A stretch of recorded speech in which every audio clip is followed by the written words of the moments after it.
So we just finished looking at the sedimentary textures, like the size and shape of the little grains that make up the sedimentary rock. Well, let's finish by looking at sedimentary structures. Sedimentary structures are things that form in the sedimentary rock at the time that the sediment is deposited. Probably the most obvious thing is strata. Strata are layers of sedimentary rock. Geologists also will call these beds. So if you ever hear me or some other geologists say something like, take a look at that gray bed, we're talking about an individual layer of sedimentary rock. And you can very obviously see the strata, or the layers of rock, right here at Dead Horse Point State Park. Now, if we look within those different layers of sedimentary rock, you might see something called graded bedding. And in graded bedding, the larger particles are on the bottom of the layer and they're getting smaller and smaller towards the top. And this indicates that you had a current flowing in the area and it was very, very rapidly slowing down. See, what happens when a current, like a flood or water flowing or something like that, is flowing really, really fast, it has a lot of energy, so it can pick up bigger pieces. But as that current slows down, it's losing energy. And so it's going to start dropping the heaviest pieces first. And what are the heaviest pieces going to be? The big pieces. So as this current is kind of slowing down, it's going to be dropping the big pieces first, then the medium-sized pieces, and then finally the smallest pieces. We can see that right here. You'll notice that there's larger pieces down here, and they get smaller towards the top, and then we reach another layer where there's larger pieces again.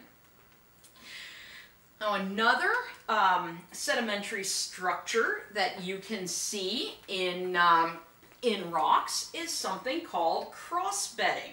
These are layers within a sedimentary rock that are at an angle to the main bedding. So what we might see, these are my main layers of rock, and you might see within those layers these smaller layers that are at an angle. Well, how those form is because you had a current that was dropping off the particles, either a water current in a river or a wind current in a sand dune. So let's look at how these cross beds, this cross bedding forms by using a sand dune example. Sand dunes have a gently sloping side and a steeper sloping side. This is the top called the crest. The wind is moving in this direction. So it's blowing sand up this side, it reaches the crest and it kind of slides down. And it blows more sand up there and it slides down. It blows more sand up and it slides down. And that's those cross beds that are preserved in your sedimentary rock.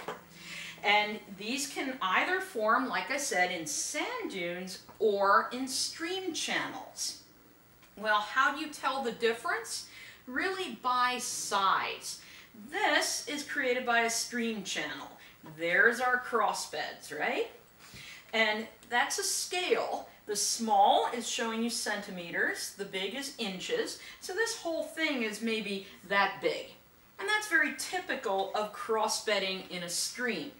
In sand dunes, the cross bedding you're going to see is going to be really big, oftentimes a meter or more. This is cross bedding from sand dunes. Those are trees. Those trees are probably, what, 20 feet high, 30 feet high, something like that. And look at the size of the cross beds there. So what this is telling me is this sandstone formed in sand dunes that covered this area. And this actually is from the Jurassic. And so that tells us that there is a big desert with a whole bunch of sand dunes in this part of the world back when the dinosaurs roamed the earth. All right, in addition to, let's see, the strata, the graded bedding, the cross beds, you can also get what are called ripple marks. Ripple marks are small ridges in loose sand that are formed by a current. Most of you guys are probably familiar with this. You know, you go stand in ankle-deep water at the beach and you feel these like little ridges under your feet. Those are ripple marks. I have ripple marks here preserved in this rock. You see how there's these little ridges preserved? These little ridges preserved in here. Now, what makes this rock special, this is about 1.1 billion years old. And so I know there was water flowing across this area, depositing this sand 1.1 billion years ago. This actually comes from the Upper Peninsula of Michigan. And there's our nice real-world little ripple marks.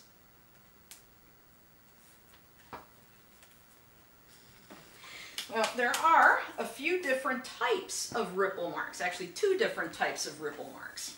You can have symmetric ones that are formed at a beach, and you can have asymmetric ones. Well, let's take a look at the difference between those 2. So symmetric ripple marks, if we saw them on the side, would look like this, right? If we cut the ripple mark in half, one side is the same as the other. And I said these form at a beach because at a beach you have the waves washing in and then coming back out. So the current that forms them is going this way sometimes, but it's going that way sometimes. So you get this evenly equal-sided symmetric ripple mark. Asymmetric ones look kind of like this, where if we cut it in half, one side has a gently sloping side, the other is steeper. And this forms in rivers because the current is only flowing in one direction. And so you don't get that kind of balancing action that you do by the waves at the beach. So by looking at these ripple marks, you can tell where they formed at a beach or where they formed in a river. The ones I showed you were formed in a river because they were asymmetric. So let's look at these. There's our ripple marks. If you look real nice and close at it and we cut this in half, one side is the mirror image of the other. These are symmetric. These formed on a beach. In this case, these are asymmetric ones. If we look, there's a gently sloping side and a steeper sloping side.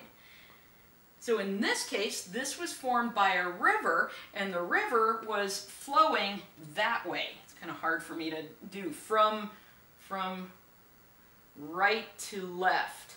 I have to do this reversed, so it's flowing in that direction, creating those asymmetric ripple marks.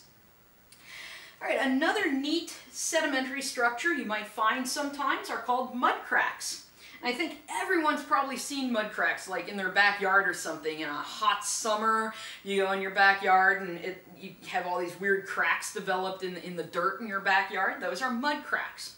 They form as this mud dries, and that's because the mud, as it gives up water, as it dries, it kind of contracts, it gets a little smaller, so these little polygonal mud cracks will develop.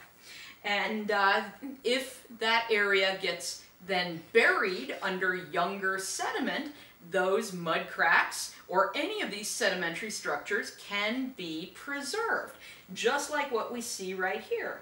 There's some of those mud cracks preserved in rock. And then there are fossils. Fossils I count as sedimentary structures because I said, right, sedimentary structures form in the rock at the time the rock is deposited. Well, that's what happens with the fossils. An organism dies or leaves something behind in the rock as that rock is forming. And fossils count as any evidence of past life. Now, when we get to the geologic time lecture, we're going to talk more about fossils, but they do count as sedimentary structures, and they do tell us quite a bit about Earth's history. Now, fossils can be things like this nice giant petrified tree. They can be things like this little organism here. That's some kind of hedgehog, I think. Or they can even be things like tracks. Notice these nice dinosaur tracks. Those are tracks of Acrocanthosaurus, which is sort of like a T-Rex with arms that work. And that brings me to the random picture of the day. That's my house up in Michigan. You could go sledding out of the top window down at the end of the winter. It's kind of fun. Cats thought we were weird though. But anyway, that's the random picture of the day. Just remember to preserve any of those sedimentary structures we talked about. The sediment has to be buried under younger sediments because that shields it and protects it from erosion, and that preserves it for us to see these days, sometimes billions of years after they originally formed.